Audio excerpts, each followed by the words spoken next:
Hello, hello, it's Kat from the Fire Tuna Club. So, you might have heard in the last video me briefly mentioning that I struggled a little bit meeting the concept for my partner based off of her requests. Mika is actually the first version of that doll. When I heard the initial request, I locked onto the colors and decided Lagoona was the girl that was going to make this happen. Heart set on Lagoona, I decided to get her body ready to be customized. So the first thing I did was tie up her hair and cut it all off. I heated up the head with hot water to remove it from the body, and then I took some pliers to remove the remainder of the hair and glue that did not come off when I trimmed her hair. And then I prepared the body by taking a X-Acto knife and trimming the seams because poor Lagoona had some horrendous seams. And then, being that I removed her fins for the idea at the time, I took some wood filler and filled the holes in. I then went about to acetoning the factory face-up off and get it ready for a face-up I was going to do.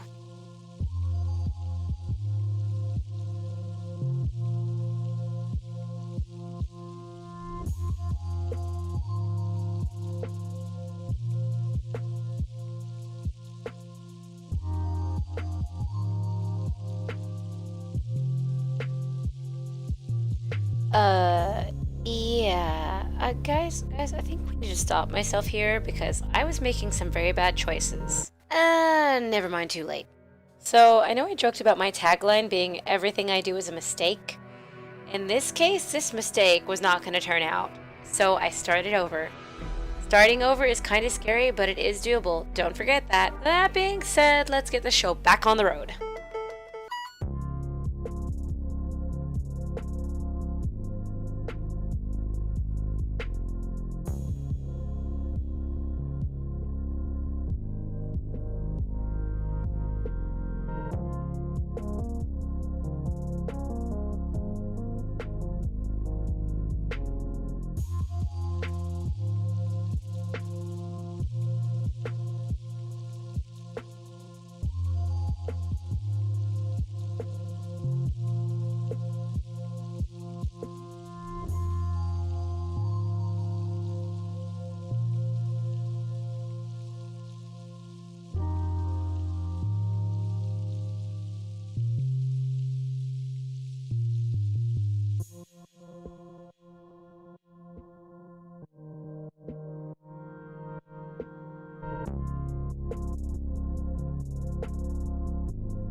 I'm interrupting your regularly scheduled "my camera ate the footage" message to show you some body blushing.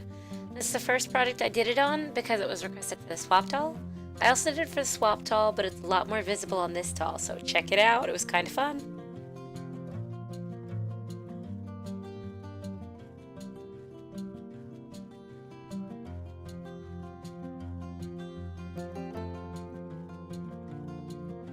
Trying out a new style of wig cap. I got some new yarn that you could kind of unravel and glue in place, so I did the entire wig cap with this yarn and then I styled the hair.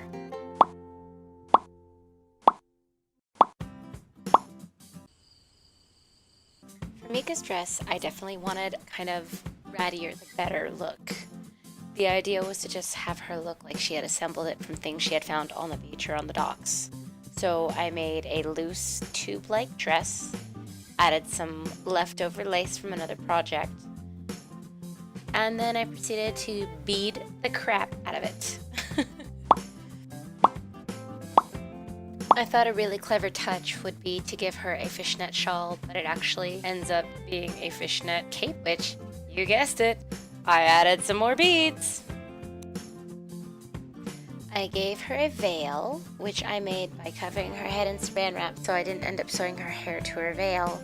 And then I proceeded to wrap a little bit of wire around her head to shape the veil. And so it would also stay in place later on. And I used some kind of beige tan thread to wrap around the veil and to continue the whole sea, fisherman, beach theme that I had going on. And of course,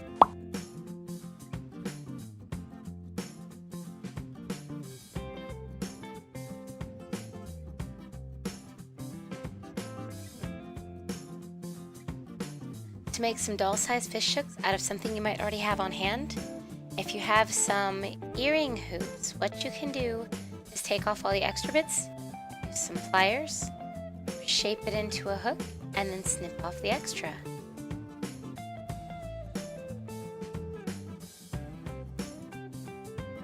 I dug deep for this next inspiration.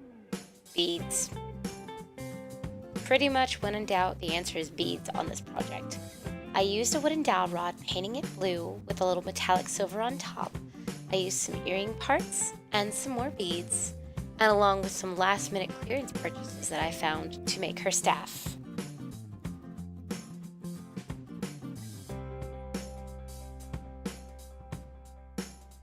I wanted to give a kind of broken glass, seashell debris to her staff, so what I did for that, took some seed beads and intentionally pushed them onto a needle that was too big and forced them through a cloth, careful to catch all the bits.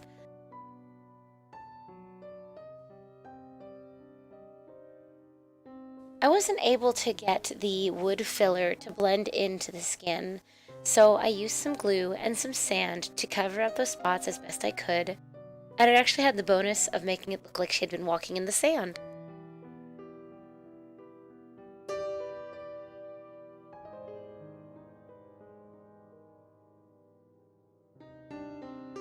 So before we actually get on to the story part of this video, just wanted to show you just some quick clips of me having made the stand she rests on out of clay and wire and paint.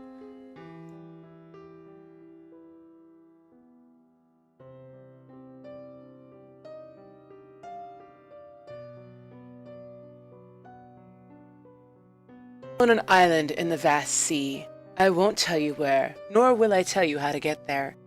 It is not a place for the faint of heart. A sea god reigns supreme. In his rage he batters the island. But he will offer a peace. He will stop his raging waters if a child is offered to him, and in his watery depths they drown. He is pleased by this sacrifice. However, sometimes a child that is drowned pleases him much more. He opts to send them back so that he can exert his will and his words on the people there as a token of his appreciation for such a wonderful sacrifice. Mika is the first of her kind to come back in many, many years. The first to stop the sacrifices, and for that the people rejoice. Parents bow and pay homage to the sea god and his Mika, and for that we are thankful. Just remember one thing, the sacrifices will continue. Hi guys, if you like what you saw and you want to see more, don't forget to like or subscribe to the channel. If you want to see what we're working on before we get it out, check out the sneak peeks on Instagram, or just follow us on Tumblr. Thanks for watching!